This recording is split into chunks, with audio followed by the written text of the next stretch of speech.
but obviously up. We've got a caution. Caution on the racetrack. The 14 of Clint Boyer involved. Hold the brake. Also the 41 of Kurt Busch. Hard damage to the front of that car. Stay left there if you can. Got one coming outside. And he's up against the wall. It'll be difficult for him to climb out if he can't get that car away from the wall. I don't see no fire or nothing, but get on out.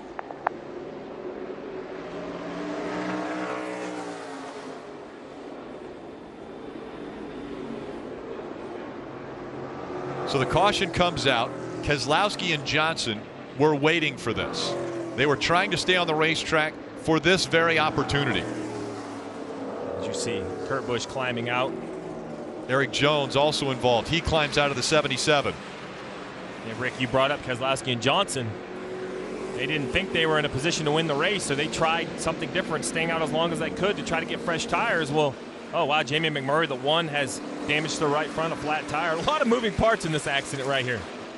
Let's take a look at what just happened.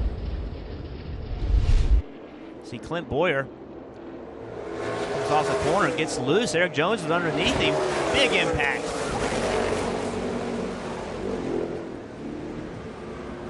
It was around the 14th position.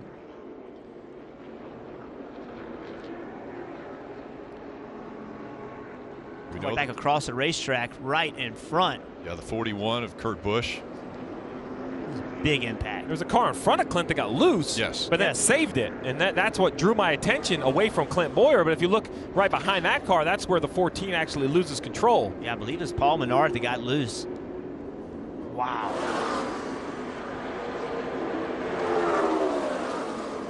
And that was, Kurt Busch would have avoided this, but the 14 came up. Let's ride along with Kurt Busch on the helmet cam. You see him crashing down. Crash test coming up. He's coming up. Coming in the middle.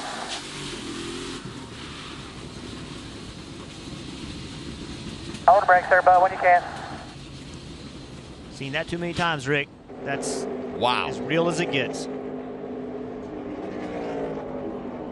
Big impact. Shoots Boyer back across the racetrack.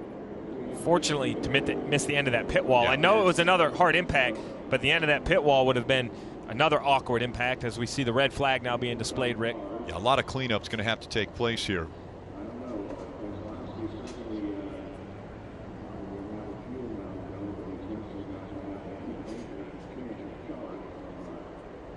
It's amazing. So violent. Cars going that fast, how they just rebound back into the racetrack. Good to see Kurt Busch coming out of that car. That's hard impact.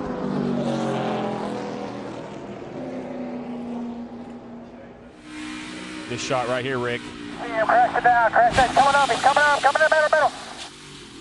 And what surprises me there, Jeff, so explain to me, I hear him lift but then get back in the Hold the brakes gas. there, bud, So I know he obviously doesn't want to drive into the accident. As a driver, you get back into the gas because you're trying to get by the spinning car. That's right. Many times to miss a wreck, if you slow down, you get in the wreck. So you have to make a calculated guess, and he thought his best opportunity was to keep his speed up. Remember, he saw Clint Boyer going to the left. Right. He had no way of knowing Clint Boyer was going to rebound and come back across the racetrack. He was just trying to get by as quickly as he could. Once Clint Boyer rebounded, well then, you know, it was just nothing he could do. There was no way that he could anticipate Clint coming back across the racetrack like that. But that's Jeff, how quick it happens. I mean, that shot right there, when I try to explain to people what driving a race car is like, that's it. What would he have done different? People want to second-guess drivers when they get in a wreck. Have at it. You get in that seat and you drive. You put yourself in that situation. It's hard to do. Jeff, one of the best things about that view right there is what we talk about all the time as race car drivers. When a wreck is happening in front of us, we don't watch the car wrecking. We don't look where that car is going. We're trying to find the hole. And you see his eyes right there. He's looking to that hole that he saw Jamie McMurray get through. But it closed up. But that's what you do as a race car driver when the wreck is happening to you. You know this. You look for that opportunity to get away from the wreck, and that's why he was getting to the throttle trying to shoot that gap. And you make that decision in a split second, in less than a second. You have to commit, and you have to make that decision and go do it.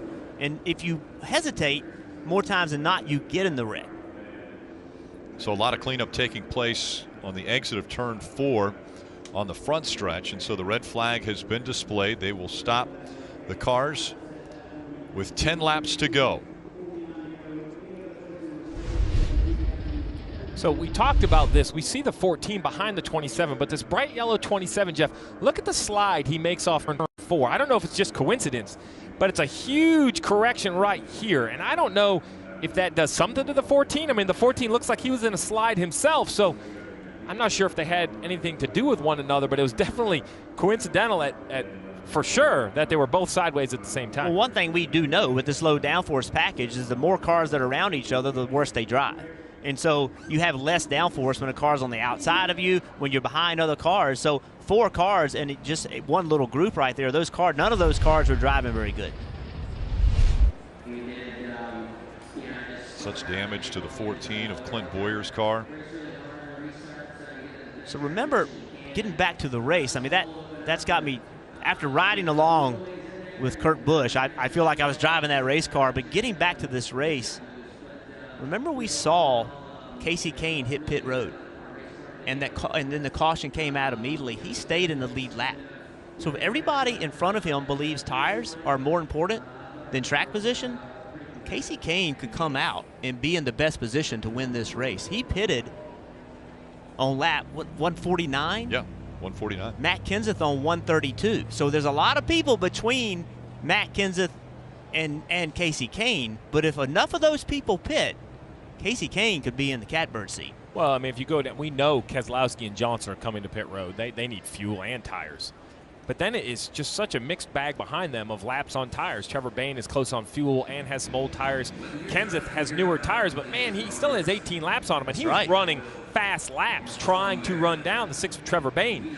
So, you know, I think that Casey Kane, I would be surprised if anyone in front of Casey Kane stayed out. I think the 5 of Casey Kane is getting ready to start this race on the front row. I think everyone is going to be forced to pit.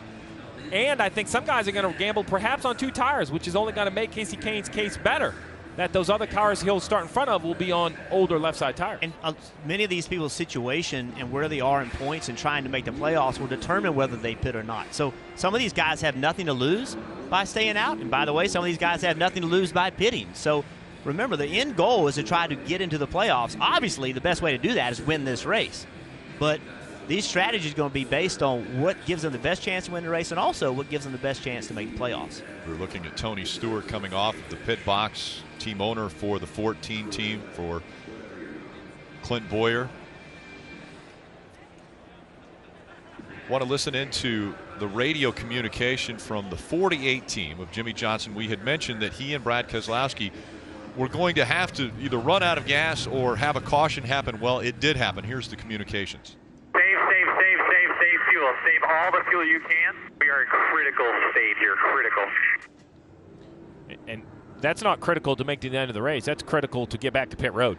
That was Chad Canales being very adamant. Obviously, they had this terminology worked out. He knows what critical means, or Jimmy Johnson knows what critical means. That's a whole nother level of fuel savings because, you know, it's great to have this track position, and they got the yellow they need, but if this 48 doesn't refire and make it to pit road, then they're going to lose that track position. So right now they're sitting on the back straightaway. So what they're hoping for is that when it goes back caution, that NASCAR immediately opens pit road. If NASCAR has to go around another lap, that's another lap under caution that the 48 is going to have to go, as well as Keselowski. And we want to check in with Clint Bowyer. Kelly has caught up with him. Yeah, he's just been released, says he's okay, thank goodness. That was a nasty hit. Clint, we saw the 27 get a little loose before. Was that sort of what triggered the events? Yeah, he was getting crowded pretty hard through 3 and then in 4, and you know they got together and then parked in front of us, and he just kind of had to make an evasive move. I knew the 77 had to run on me there, and all hell broke loose. It was a pretty hard hit. Felt like hard, and then somebody hit me again. I don't know when, but or I thought they did. Felt like they did. Pretty much sucks. Well, yeah, and big picture-wise, I know this is not what you want when you're trying to hang on to that final playoff spot. Yeah, no, it was definitely not needed for sure, but we'll regroup. This is a strong team. Proud of the 14 bunch, proud of their effort. You know, we was a little bit off in practices and things like that, qualifying, and found a way to make it better for the race, and was, you know, I think we're going to have a single-digit finish for sure, but it's won our day. Thanks, Clint. Thanks for Mobile and Rush. Everybody come on board for Indy. Thanks. a normal, upbeat, energetic, enthusiastic Clint Boyer obviously dejected after that wreck. Well, I mean, you know, Kelly brought it up. The playoff situation, that 14 is now down near that cut line of 16th in points. Joey Logano just below it. Matt Kenseth is above the 14 now as they currently run on the racetrack. So, you know, we saw the 24 of Chase Elliott have an engine failure early. He hasn't even really been in conversation. Everyone thought he was good in the points. So, you know, with 7 races, very unique races left between now and the end of the regular season, this is starting to really, really tighten it all up. All right, Steve, Jeff, to win this race, I'll take the first 2, and I'll tell you that Keselowski and Johnson will come to pit road. Who else comes to pit road, and what strategy wins this race? Pit road. Come to pit road for 4 tires. Everyone? I think anyone who stays on the racetrack will be passed almost immediately. When you look at the lap times, these cars start in the mid 49-second range. They slow all the way down to the 52-second range. We saw just last week at New Hampshire, the 88 trying to make something happen, staying out on old tires. A Hail Mary is what Dale Jr. called it. And they split him 2, 3, 4 wide in the first corner. I think while Indianapolis is very narrow, it is very momentum and wide where it matters most, which is that back straightaway. I think, Jeff, on old tires, you go through 1 and 2, there's just nowhere to protect as you come off turn 2. If you could get 6 to 8 other cars to stay out with you, and you were that lead guy, great. But no one's going to do that for you. And you being in, if you have old tires on and you're in 6th spot, and you put tires on at 117, they're going to gobble you up quickly. Also involved in the accident, Eric Jones. He's out of the infield care center and standing by with Kelly. Yeah, and Eric, we saw you up there racing hard at the 14. How did you see this wreck unfold? Well, I had gotten under the 14 off of 4, and there was 2 lap cars in front of us, and the 14 just turned left.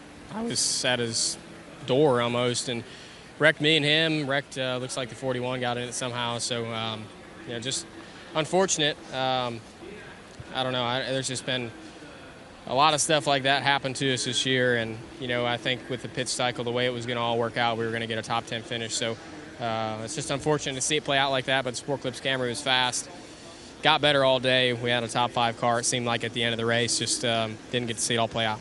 No, you did run up front for most of it. Your first time in a Cup car here at Indy. So what will be the kind of the takeaway or the lessons learned? Man, it's been the story of our season. We've run well, run up front, just haven't been able to close these races out, whether it's our own fault or bad luck or circumstance.